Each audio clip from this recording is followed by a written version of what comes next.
U.S. Marine humiliates Michelle Obama in epic fashion, she's livid.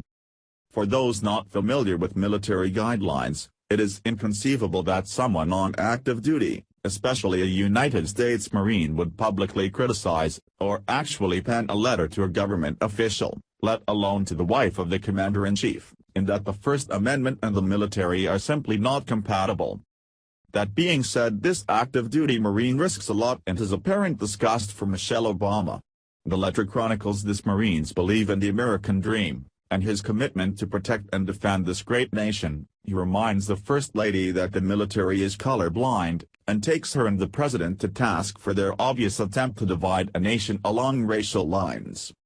One can only imagine how this young Marine must feel seeing the nation that he has sworn to protect with his life unraveling before his eyes, witnessing deserters hailed as heroes, while true heroes lie broken and ignored, by a system that no longer values their service, and a Commander-in-Chief ambivalent towards America. Here in its entirety is this powerful yet heartfelt letter to the First Lady. Mrs. Obama. It sickens me that I have to take time to write you this letter. I am a Marine who doesn't recognize color because every color has lived and died for you. You live in a free country to blame your poor pathetic life on the color of another man's skin. All colors have given their lives for an educated woman to have the freedom to be so ignorant. I don't blame black people for the ignorance that comes from your mouth.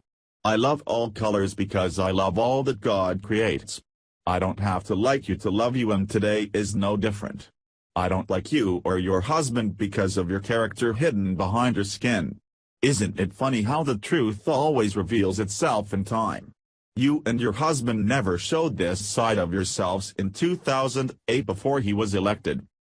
You both live better than 99% of the people in this world because of this country. You said that you are for the first time proud to be an American. Well, I will tell you that most of us are ashamed of you. You and your husband have become millionaires off the people of this country, but demonstrate very little appreciation for all that we give. White, black, brown or indifferent millions have fought and died for you to have the freedom to say the ignorant things you say. You are educated, but clearly have very little common sense. You blame past generations of Americans for the troubles of a few. Stop blaming white people for your misery and take a look at yourself in the mirror. We are all responsible for our own happiness and misery. The KKK is ignorance wrapped in a sheet, while the Black Panthers are raised on ignorance and hate. No different from the cult of Islam thinking their race is better than all other men. God is love and creates every color to include our skin. To truly love God is to love all that He loves. For that I love each of you and pray that we all start taking responsibility for our own damned sins. Martin Luther King had the dream that we would all live in the promised land. He is not remembered for being black. He is remembered for the love and character he had within his heart. If you don't like this country, get on that plane and never come back. I will stay here and love all Americans, regardless of skin. I will love the beauty of what God created and stand tall with my American friends. Not because of their color but for the character and love they carry within. This country doesn't owe you any more than it owes me. So many have thanked me for my service and I will always be grateful. I pray that one day you and your husband might cause me to be grateful for yours.